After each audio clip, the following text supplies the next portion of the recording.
আসসালামু আলাইকুম বন্ধুরা, সবাইকে সিস্টার্স কিচেনে স্বাগতম। আজকে আমরা হাঁস দিয়ে নারকেলের দুধ দিয়ে রান্না করব, তো দেখতে থাকুন। আমি নিয়েছি জিরা, ছোট ধনে, গরম মশলা, এলাচি, দারচিনি, শুকনা মরিচ, রসুন, পেঁয়াজ, কাঁচামরিচ। এগুলো এখন ভিজিয়ে নিব। ভিজিয়ে নেওয়ার কারণ হচ্ছে শিলনোড়ায় বাটতে সুবিধা হবে। এখানে আমি পেঁয়াজ, মরিচ, রসুন, দুটো তেজপাতাও নিয়ে নিয়েছি। এখন আমরা ভিজিয়ে রাখা উপকরণগুলো শিলনোড়ায় বেটে নিব।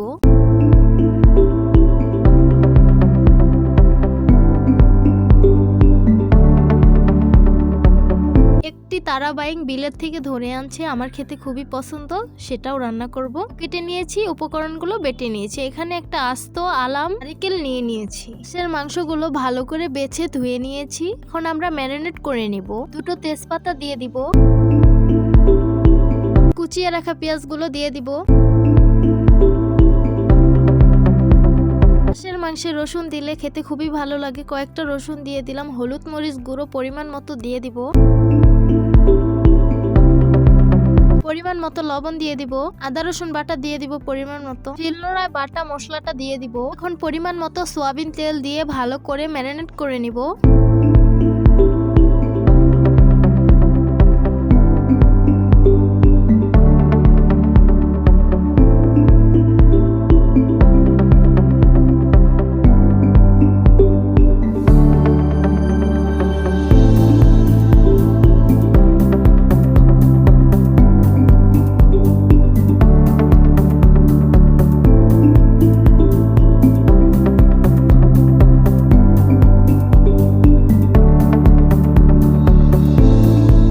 করার সময় পেঁয়াজ মরিচের আলাদাই একটা ঘ্রাণ আসবে, তখন বুঝে নেবেন ভালোভাবে ম্যারিনেট করা হয়ে গেছে। প্রথমে আমরা তারাবাইংটা ভুনা করে নেব। তো চুলায় কড়াইটা বসিয়ে দিলাম। কড়াই গরম হয়ে গেছে, এখন পরিমাণ মতো সয়াবিন তেল দিয়ে দিব। তেল গরম হয়ে গেছে, এখন পরিমাণ মতো পেঁয়াজ কুচি দিয়ে দিব। পরিমাণ মতো আদা রসুন বাটা দিয়ে দিব। পরিমাণ মতো হলুদ মরিচ গুঁড়ো দিয়ে দিব। সামান্য একটু পানি দিব যাতে মশলাটা না পুড়ে যায়। পরিমাণ মতো লবণ দিয়ে ভালোভাবে মশলাটাকে কষিয়ে নিব। দুটো কাঁচামরিচ দিয়ে দিব।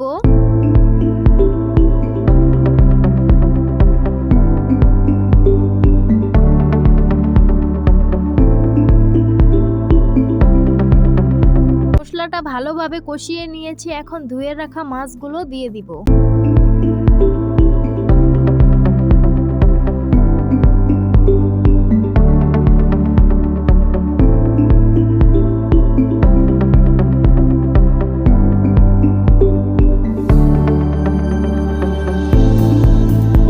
এখন আলু দিয়ে দিব। মাছের পরিমাণ কম, তাই একটু আলু দিব।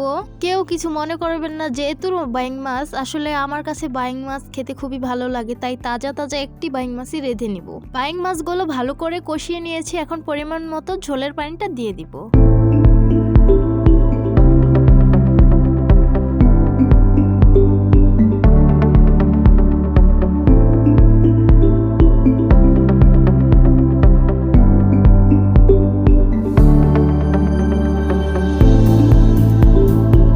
আমাদের বাইং মাছের তরকারিটা বলক এসে পড়েছে, ঝোলটা গাঢ় হয়ে গেছে। এখন আমরা পরিমাণ মতো শাক বাটা দিয়ে ভালো করে নেড়ে নেব।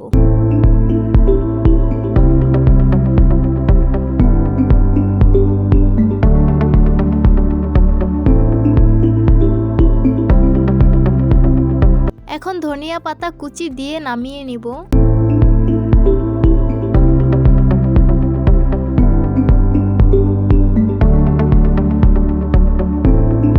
এখন আমরা হাঁস ভুনাটা করে নিব। কড়াই বসিয়ে দিয়েছি, কড়াই গরম হয়ে গেছে। এখন পরিমাণ মতো সয়াবিন তেল দিয়ে দিব। তেলটা গরম হয়ে গেছে, ম্যারিনেট করা হাঁসের মাংসগুলো তেলে দিয়ে দিব। ভালোভাবে হাঁসের মাংসটা নেড়ে নিব যাতে তেলের সাথে মিশে যায়।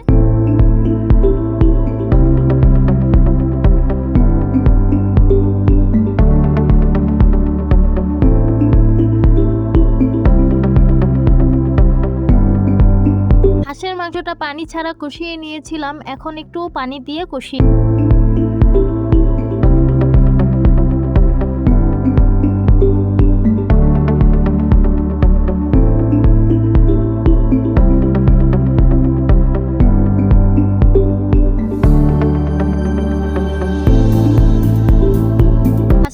মাংসটা ভালো করে কষিয়ে নিয়েছি, হাঁসের মাংস থেকে তেল ছেড়ে দিয়েছে। এখন আমরা সামান্য একটু সয়া সস দিয়ে দিব কালারের জন্য। এখন আমরা নারিকেলের দুধটা দিয়ে দিব।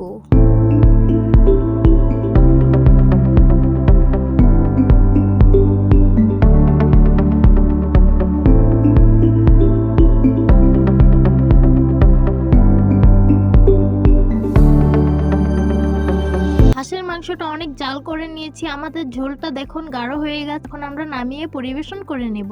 কার কার হাঁসের মাংস নারিকেলের দুধ দিয়ে খেতে ভালো লাগে কমেন্ট করে জানাবেন অবশ্যই। আমার তো খেতে খুবই ভালো লাগে।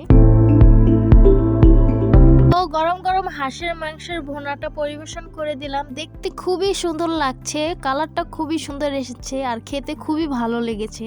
আর বলবো, বলে বোঝানোর মতো না, এত মজা হয়েছে, আমার কাছে খুবই ভালো লেগেছে। আর রিয়াকশনটা দেখে বুঝতে পারছেন হাঁসের মাংসটা কত মজা হয়েছে। বাইং মাছ ভুনাটাও পরিবেশন করে দিলাম, দেখতে খুবই সুন্দর লাগছে। আর বাইং মাছ ভুনা খেতে খুবই ভালো লাগে, আমি আগে খেতাম না, একদিন খেয়ে পরে বুঝলাম যে বাইং মাছ এত মজা লাগে। তো সবাই ভালো থাকবেন, সুস্থ থাকবেন, আর সিস্টার্স কিচেনের সাথে থাকবেন। আল্লাহ হাফেজ।